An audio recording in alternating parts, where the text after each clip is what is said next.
Bismillahirrahmanirrahim. Assalamualaikum. Here I am Aisha Shahzadi. It's my first video on YouTube channel. I hope you really like my video. Today I would like to talk about OOP. OOP stands for Object Oriented Programming. Now I know you are thinking about what is OOP, so let's start. Object Oriented Programming. OOP is a computer programming model that organizes software design around data or object rather than functions and logic. Basically object oriented programming जो है ये एक tool नहीं है, ये एक model है जिसमें हम ऑब्जेक्ट्स और कोड को मिलाकर एक प्रोग्राम लिखते हैं। इसकी बहुत सारी एग्जांपल्स हैं, जैसे कि हम देख लेते हैं।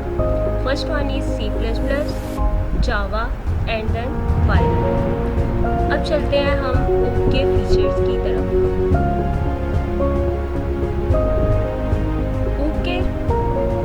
फीचर्स हैं। First one is object, second class, third polymorphism, fourth encapsulation, fifth inheritance and last one is abstractions. Now we are discuss about features of OOP. First, objects. An object represents an entity in the real world such as person, thing and concept etc. Example देख लेते हैं objects की। Elements of a computer user environment. Object जो होते हैं वो हमारी OOP में बहुत ज़्यादा इम्पोर्टेंट होते हैं, जैसे कि विंडोज़, मेन्यूज़ और माउस एंड कीबोर्ड। अब देख लेते हैं properties of an object. The characteristics of an objects are known as its properties और attributes. Properties of a person को हमने एज ए एग्जाम्पल यूज़ किया। यहाँ पर एक पर्सन में कौन सी एग्जाम्पल होती है, जैसे कि उसकी एज, उसका वेट और नेम। ये एक पर्सन की प्रॉपर्टीज़ होती हैं। अब देख लेते हैं हम functions of an object. The action that can be perform by an object are known as function और मेथड। जैसे कि अब हम एक कार को एज एग्जाम्पल ले लेते हैं। अब देख लेते हैं एक कार एक ऑब्जेक्ट है और ये कौन कौन से फंक्शंस परफॉर्म कर सकती है, जैसे कि हम कार को स्टार्ट कर सकते हैं, स्टॉप कर सकते हैं, एक्सेलरेट कर सकते हैं एंड देन रिवर्स कर सकते हैं। ये एक कार के फंक्शंस हैं। Now we are discuss about second features of OOP, classes. A class in C++ is a building block that leads to object-oriented programming. It is a user-defined data type. Actually जो class होती है ये user-defined data type होती है। OOP के जितने भी next features हैं उनके लिए हमारे पास एक क्लास होनी लाजमी होती है। तो क्लास की एग्जांपल देख लेते हैं, जैसे कि अली, उस्मान और अब्दुल्ला। ये हमारे पास क्लास की एग्जांपल है।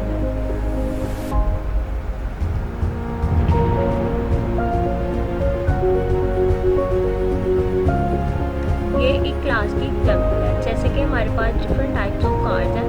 ये एक क्लास है।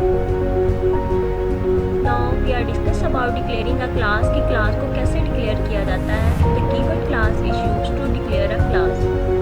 सिंटैक्स देख लेते हैं इसका। Class identifier, delimiters, body of class and last delimiter. Third one is inheritance feature of OOP. Inheritance is one of the key feature of object-oriented programming in C++. It allows the user to create a new class, derived class from an existing class, base class. Actually inheritance ये होता है कि हमारे पास जो पुराने features होते हैं हम उनमें न्यू चीज़ें एग्जिस्ट करके उनको न्यू क्लास बना देते हैं, वो हमारी इनहेरिटेंस होती है। The derived class inherits all the features from the base class and can have additional features of its own. Now we are discuss about 4 features of encapsulation. Encapsulation is an object-oriented programming concept that binds together the data and functions that manipulate the data and that keeps both safe from outside influence and misuse. Actually encapsulation जो है ये एक word है, जैसे कि हम gift pack करते हैं। मतलब हमें तो ये नहीं पता होता कि गिफ्ट में क्या है, या इस तरह होता है कि जैसे कि एक क्लास है, आउटसाइड आउटसाइडर को ये नहीं पता कि उस क्लास में क्या है, तो उस क्लास में डाटा और फंक्शंस को इकट्ठा करके क्लास बना दी जाती है और उस आउटसाइडर को नहीं पता होता कि उसमें क्या है। तो इस तरह वो उसके मिसयूज से बच जाता है और कोई भी उस तक मतलब एक्सेस नहीं ले सकता। The best example of encapsulation could be a calculator. जैसे कि अब कैलकुलेटर है, ये इसकी बेस्ट एग्जाम्पल है। ये इनकैप्सुलेशन है क्लास, मेथड एंड वेरिएबल। अब जैसे कि हमारे पास एक कैप्सूल है, अब कैप्सूल के अंदर क्या है ये हमें तो नहीं ना पता, उस कैप्सूल के अंदर जो क्लास बैठी होगी ये सिर्फ उसे पता होगा कि इसके अंदर क्या है। Now we are discuss about fifth feature of real world modelling. As a real world modelling is a technique to model the real world as it is. It identifies a class corresponding to an entity in the real world that can be easily observed। मतलब real world modelling में ये होता है कि हम ऐसे objects use करते हैं जो कि हमें इसकी रियल वर्ल्ड मॉडलिंग में यूज़ करने में ईजी होते हैं। जैसे कि अब मोबाइल है, हमारे पास सैमसंग या नोकिया का मोबाइल है, तो अब अगर उसमें इनके फीचर्स को इन्हांस कर दिया जाएगा तो हमारे पास सैमसंग S5 आ गया, और नोकिया को अगर अपडेट किया उन्होंने तो नोकिया लूमिया 625 आ गया। Now we are discuss about last feature of polymorphism. जैसा कि इसके नेम से जाहिर हो रहा है पॉलीमॉर्फिज्म, तो ये दो चीज़ों से मिलकर बना। पॉलीमॉर्फिज्म एक तो ये ग्रीक वर्ड है और दूसरा इसका मतलब है मैनी फॉर्म्स को एक थिंकिंग में बना देना। जैसे कि सिंगल एंटिटी को अपनी रिक्वायरमेंट्स के मुताबिक हम डिफरेंट जगह पे डिफरेंट तरीके से यूज़ करते हैं, इसको पॉलीमॉर्फिज्म कहते हैं। जैसे कि polymorphism is a OOPs concept where one name can have many forms. For example इसकी ले लेते हैं, जैसे कि स्मार्टफोन है, स्मार्टफोन यूज़ किस लिए होता है, जैसे कि for communication, choose could be anything, it can be a call, a text message, a picture message, a mail etcetera.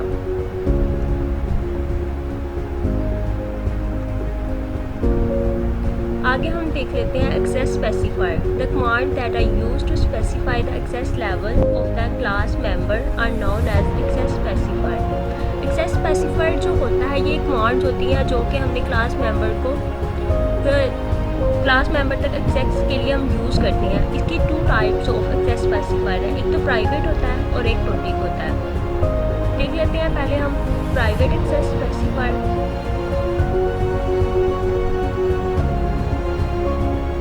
Private access specifier. The private access specifier is used to restrict the use of class member। मतलब ये होता है कि private होता है, class में मतलब जो हो रहा है वो उसके सिर्फ क्लास मेंबर्स को पता है, बाहर वाले को थोड़ी ना पता होगा कि उसमें क्या है। तो अब इसका क्लास टेस्ट देख लेते हैं। डेलिमिटर्स प्राइवेट इंटेंट यहाँ पर डिक्लेयर करवा दिया, character x, float, public, word show, word input, और ये डेलिमिटर एंड कर दिया। अब देख लेते हैं हम public specifier. The public access specifier is used to allow the user to access a class member within the class as well as outside the class. For example class test private intent character c float x public word show. Public specifier का मतलब ये होता है कि इस जैसे कि इसके नेम से शो हो रहा है कि इसको पब्लिक एक्सेस भी हासिल हो सकती है, मतलब कि पब्लिक भी इसे यूज़ कर सकती है। ये है इसका use. So I hope you really like my video. Jazakallah.